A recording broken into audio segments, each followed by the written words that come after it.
Hi, Jordan. How are I'm you? doing pretty good today. How are you today? I'm good. I'm so Good. glad you were able to make it today. Before we get started, just have to tell you my little spiel. So, of course, I'm Shantae Stevens. I am a mental health counseling intern, and I just want you to know that this is a safe space. I want you to be able to be completely honest, completely yourself. Um, what is said here stays between us, unless you reveal something to me that I have to report, such as harm to self, harm to others, neglect, anything like that, then by law I have to report that. But other than that, safe space, be yourself. Cool. Sounds Okay? good. So tell me about yourself. Tell me what brought you here. All right. Well, again, my name is Jordan Johnson. Full name. I am 29 years old. I actually am a Walmart associate. A Walmart stocking associate. It's not really much to me. I came here just to really try to get a handle on my mental health. Definitely want to, make sure that I'm seeing things in color rather than being gray, or seeing things as they are rather than, I don't know how to put it in words, but I'm pretty sure, you could be picking up what I'm putting down. But I definitely want to make sure that mentally I am healthy. Okay. Yeah. So, what makes you feel like you might be mentally unhealthy? Lately, maybe, yeah, I want to say lately, I just have not been myself. Normally I'm like this outgoing, bubbly person. I'm normally, even happy, like when I wake up. Lately it's been, I've been grumpy, very groggy. It's almost like taking a sleep aid and you wake up the next day with the side effects. Straight attitude. I don't want to do stuff that I normally do.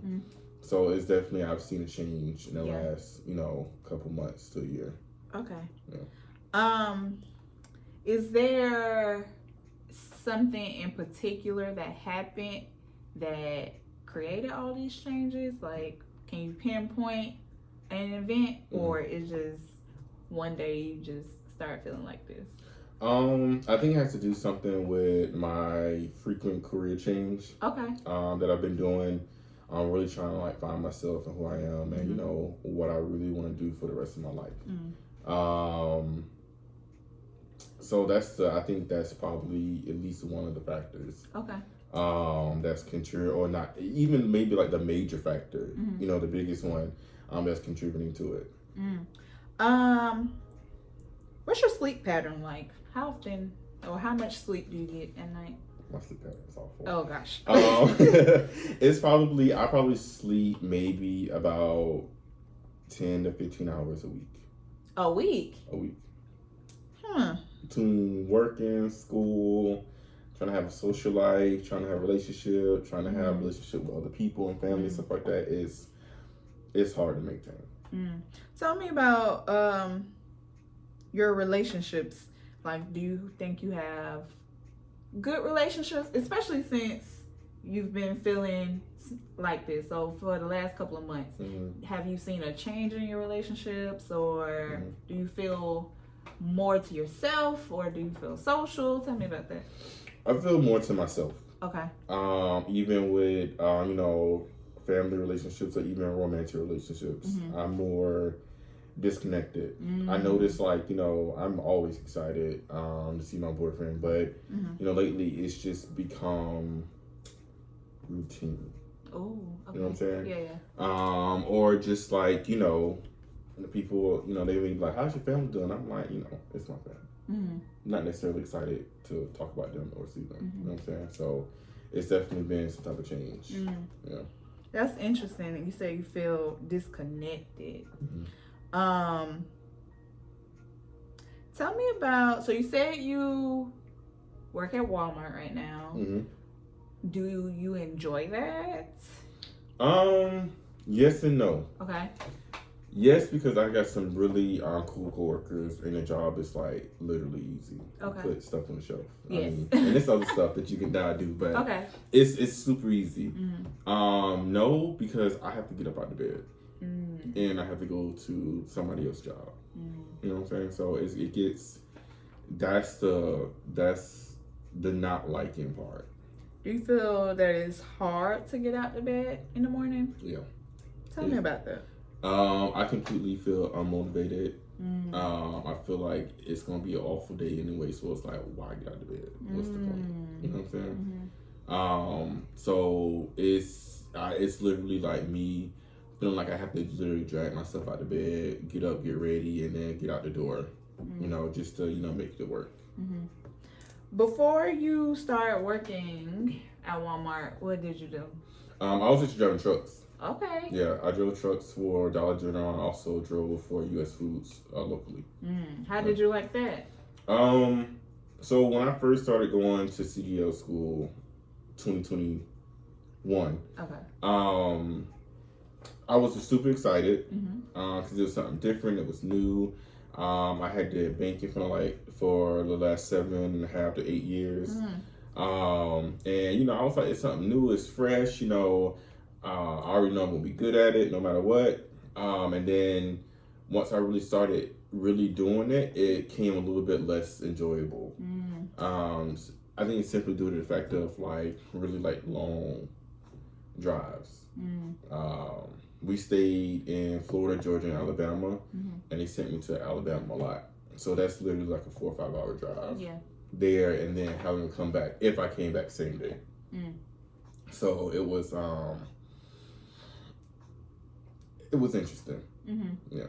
So I heard you say that when you first started, you was excited, but then doing it, it was like, okay, I'm kind of getting tired of this. I don't want to do this no more. Is that does that happen frequently in your life? Like you get excited about something, and then when you do it, it's like, okay, yeah, I don't want to do this no more. Sometimes it is. Okay. I think it's mostly related to my careers, where I really see that.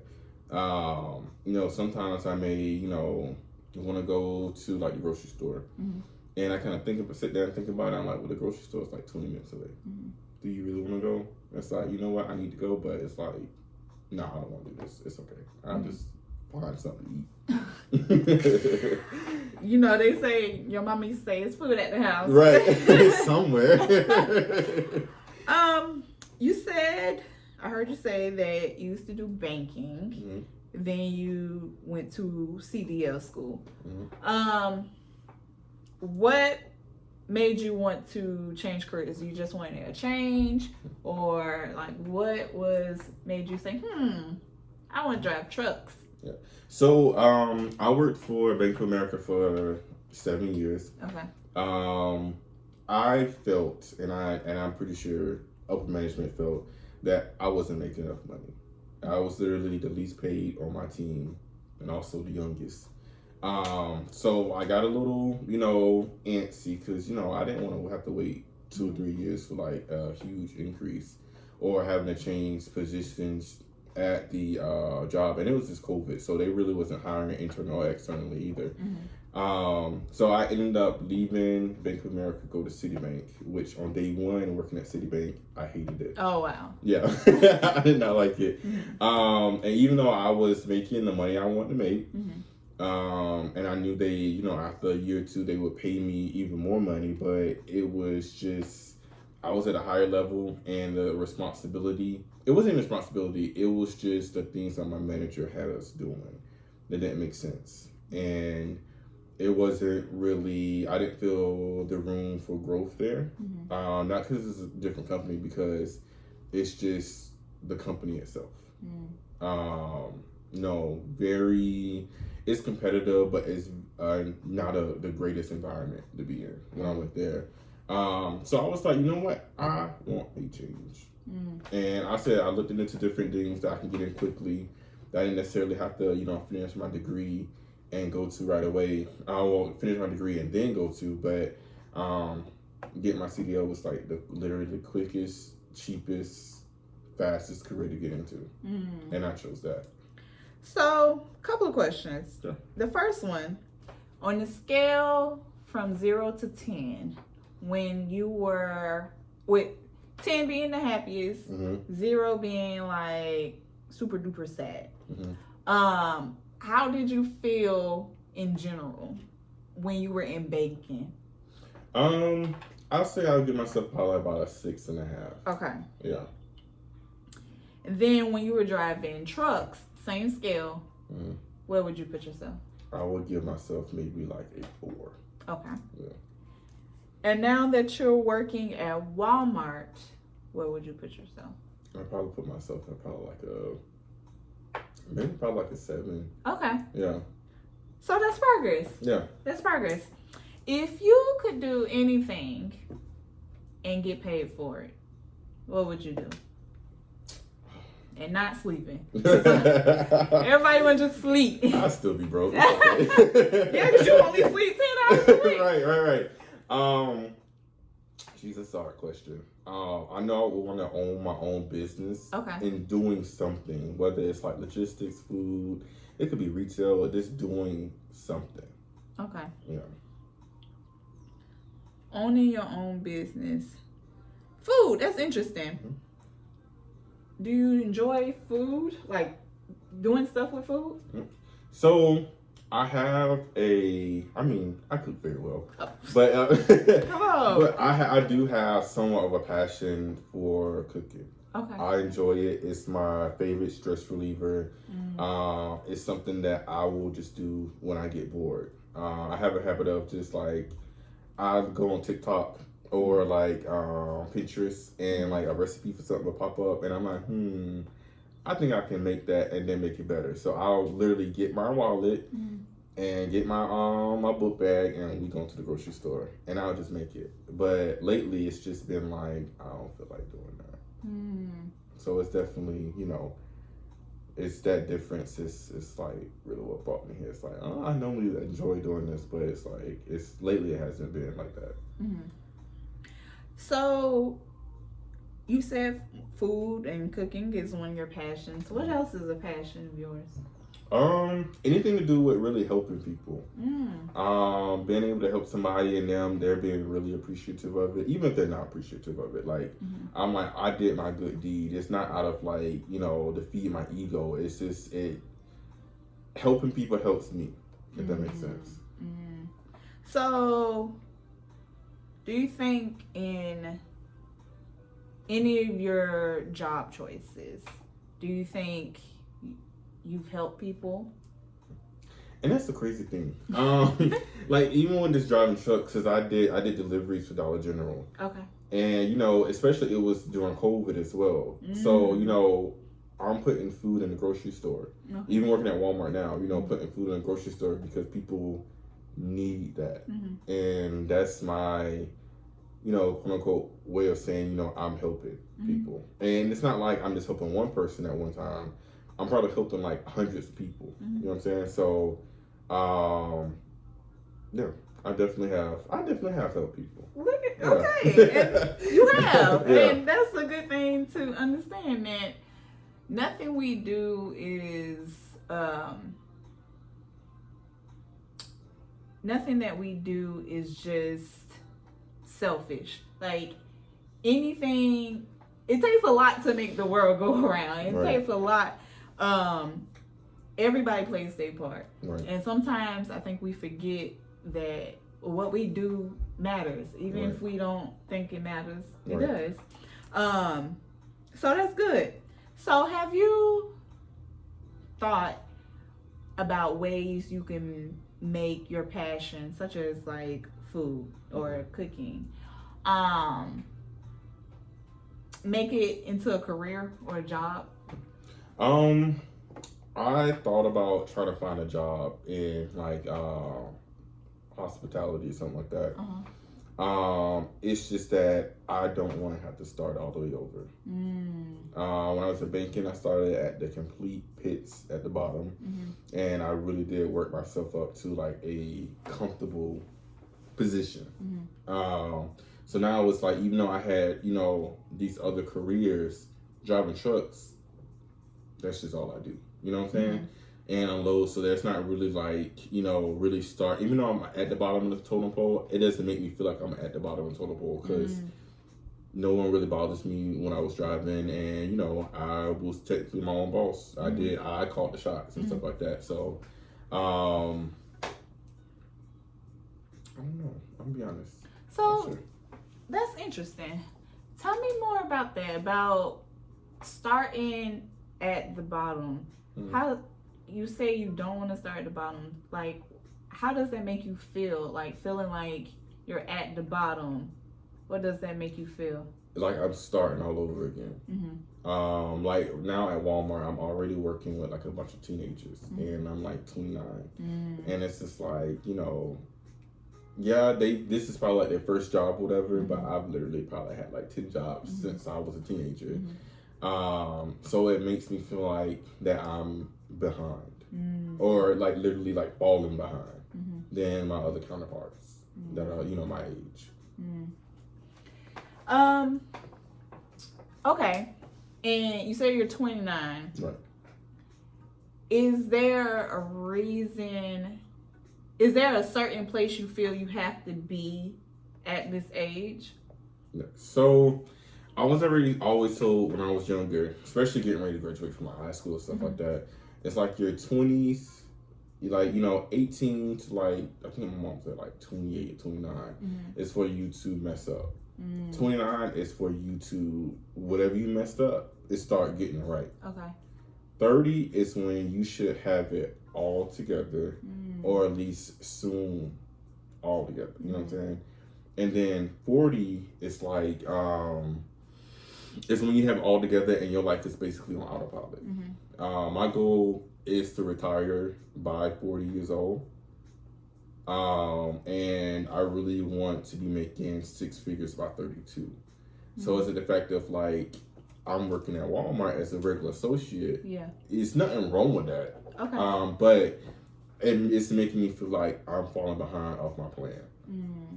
I think it would be a little bit different if I was like a department manager, since I have, you know, the managerial experience. But, you know, I'm just a stalking associate that's told what to do by someone that is 10 years younger than me. Yeah. So now I can see how that would make you feel behind. Yeah. Question: when did you make this plan that you want to make 6 figures and by 32? And when did you make this plan? I think my early 20s. Okay. I believe. Okay. Yeah, probably like early to mid 20s.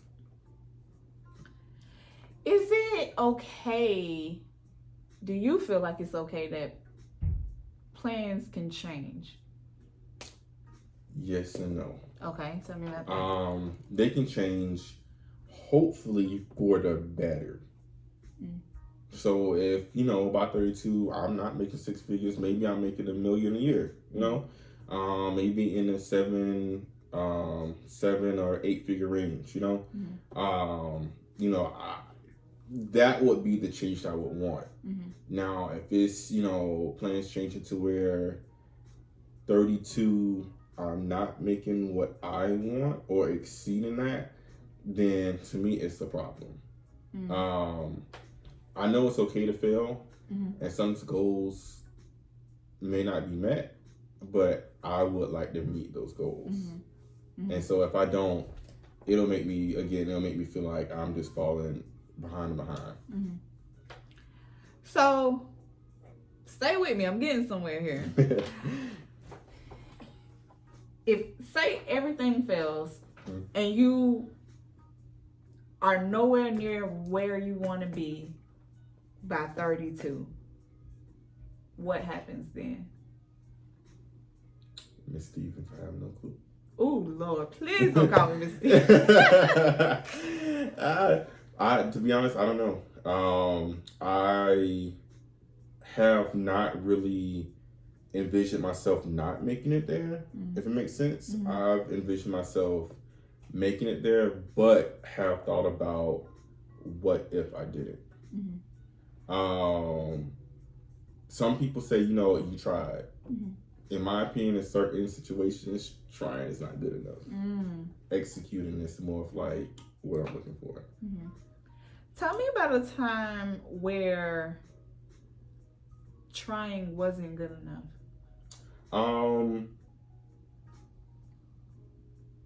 It's okay, think about it. Yeah, I'm trying to think about it. I actually used to work at when I worked at Citibank. Hopefully this is a good example. I knew from the jump, day one, I was not gonna like the job.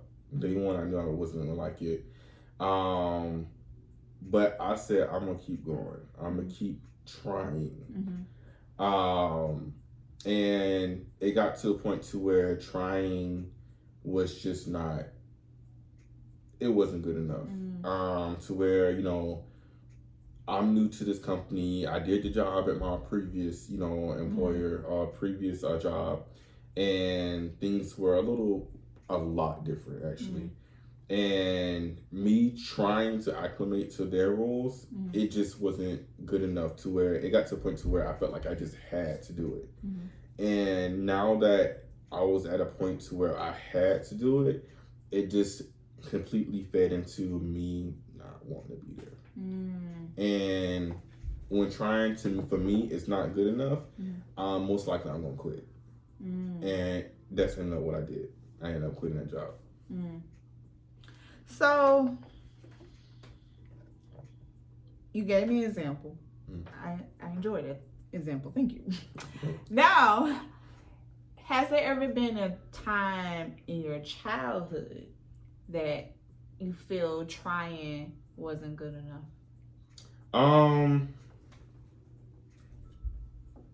Yes. I think trying wasn't good enough. I think really in high school, it's really when, you know, getting ready to graduate from high school, people are thinking about college. We're thinking about college. We're thinking about, you know, what we can do for the rest of our lives. And me trying to apply for colleges and knowing in the back of my head, well, thinking in the back of my head, like, they're not going to accept me. They're not going to want me. They're not going to, you know, they're not going to want me at their school to, you know, actually graduate. You know what I'm saying? Even though I know, you know, I had the GPA, SAT, and ACT scores, but I'm trying to figure out where I'm going with this. Well, before you even get there, because you said, I heard you say that you felt like they weren't gonna want you. Tell me more about that. Let's explore that. Like, why did you feel that, you know, colleges, he wasn't the right fit, or colleges wasn't gonna want you? More for me, it's more of like a self-esteem thing. Is, you know, I can try, but the thing is that am I good enough to be there? I've even, and I hope no one takes offense to this, I even applied to Bethune-Cookman, and anybody can get me to school. And in the back of my mind, I'm just like, I am not about to get into this school. I just know I'm not. And, you know, my self-esteem, my poor self-esteem got to me so bad that I didn't even apply. So, and it's just like, you know, people was telling me, you know, I got in and my GPA is a 2.1. And I look at my, you know, my weighted GPA, and it's just like, okay, I know I can get in, you know, with no problem. But it was just like my self-esteem got to me. And it was just like, you know what, I'm not going to even apply. And it was a pro and a con, because the con is that I don't know what would have happened after I graduated from there. The pro is that, you know, I was able to really establish a career in banking and, you know, meet a lot of, you know, connections that could possibly lead me back there. Well, I hear that, one, you're very self-aware, like, and that's good that you're able to see the pro and con about different situations. And I want to stay on this for a minute because I find it interesting. Do you think now that your self-esteem plays a part when it comes to your career choice and, you know, choosing jobs and where you want to be by 32? Do you find yourself questioning if you're good enough now? Yeah, I still do. Because I'm just not at the place where I would want myself to be right now. Yeah.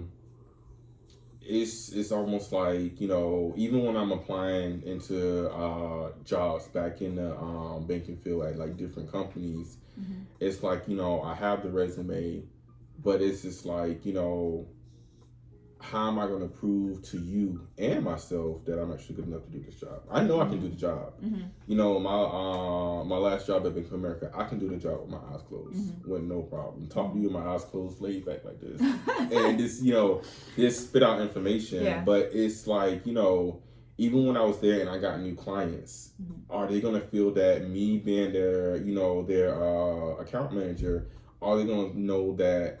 Are they gonna feel that I'm good enough for them, even if I do know my stuff? Yeah. A lot of stuff plays for me. A lot of stuff plays into it. You know, for me, it's like the way I look, my nationality, my gender and sexuality. It pays all into that, and it's just like, you know, they're gonna see somebody that they don't want. Have you ever had a situation like that where one of those factors impacted the way somebody viewed you or impacted a job or anything like that? Yeah. So I actually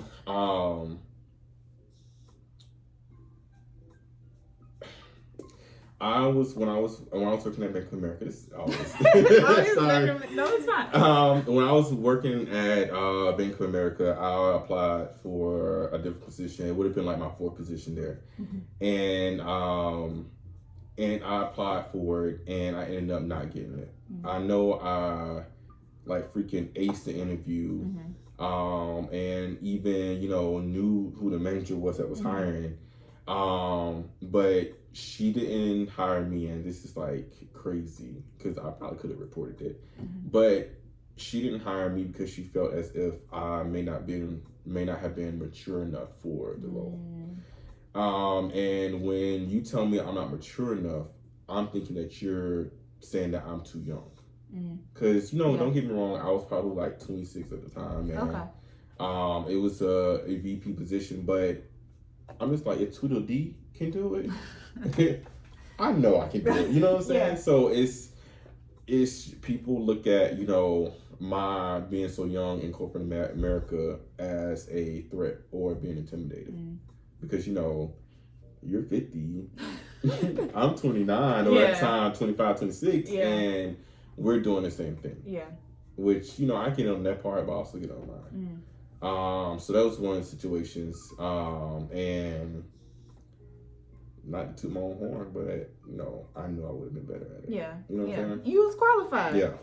And that can be a hit to somebody's self-esteem, that you know you're qualified, you know you have all the credentials, and you still don't get it.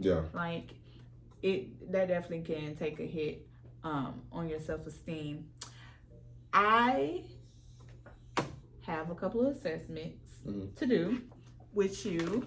The first one being the Columbia Suicide Rating Scale.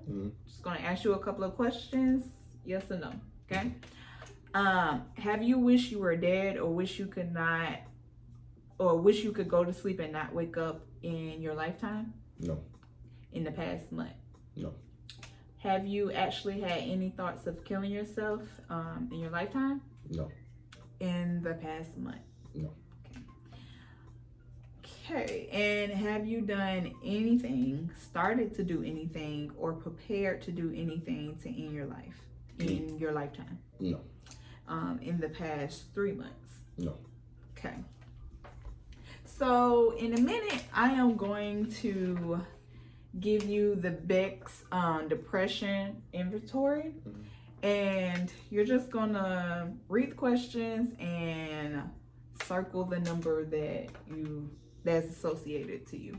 And when you're done with that, we are going to talk about treatment goals and where do we go from here. I definitely want to see you back next week. We can start with once a week, 60-minute sessions. And I definitely would like to talk more with you about coping skills, and some stuff to help with your self-esteem. So, I do have some homework for you tonight. Yes, homework. Yes, homework. We love I got homework. a week to do it. Yeah, ain't got a week to do it. 7 days.